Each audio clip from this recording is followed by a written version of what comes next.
স্বামীর যত্ন নিয়েন, স্বামীর জন্য সেজে গুজে থাকিয়েন না, ওকে বাধ্য করিয়েন না নতুন জামা কাপড় কিনে দিতে। আপনার যতটুকু জামা কাপড় আছে ওখান থেকে সবচেয়ে ভালো জামাটা রান্না বান্না শেষে জোহরের নামাজ পড়ে সবচেয়ে ভালো জামাটা পরিয়েন। আপনার বাসায় যে অমুক তেল লাগবে তমুক তেল লাগবে চুলে দেওয়ার জন্য ওকে বাধ্য করিয়েন না। যেই তেল আছে চুলে যদি তেল দেওয়ার অভ্যাস থাকে ওখান থেকে একটু তেল নিয়ে মাথা আছড়াই নিয়েন। আর আপনার উপস্থিত যে জামা কাপড় আছে ওখান থেকে ভালো জামাটা পরিয়েন। স্বামী যখন ঘরে ঢুকবে মুচকি হেসে ওকে সালাম দিয়ে রিসিভ করিয়েন।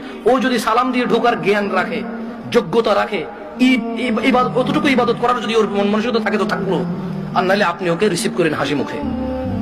ও গোসলে যাওয়ার আগে গামছা লুঙ্গিটা টয়লেটে দিয়ে আসিয়ে, গোসল থেকে বের হওয়ার সময় গামছা অথবা তোয়াল্লা দিয়ে প্রয়োজন হলে দিয়েন।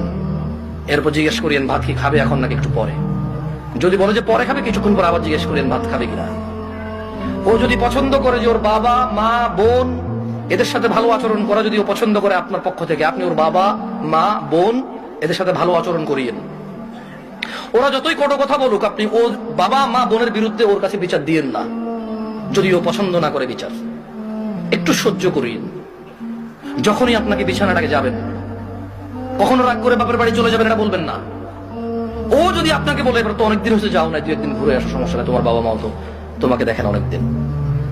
আর বাপের বাড়িতে চলে গেলে 1-2 দিনের মাথায় বলিয়েন চলে আসবো নাকি। ও যদি বলে চলে আসো তাহলে ও যাবে অথবা আপনার বাবা এসে দিয়ে যাবে, আপনার ভাই এসে দিয়ে যাবে, অভিভাবকের মধ্যে কেউ এসে দিয়ে যাবে আপনাকে।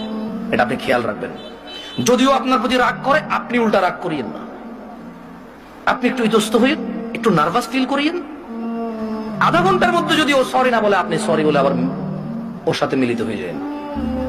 আপনার স্বামী যদি বোকা মানুষ হয় তাহলেও ও আপনাকে আস্তে আস্তে পছন্দ করবে ইনশাআল্লাহ।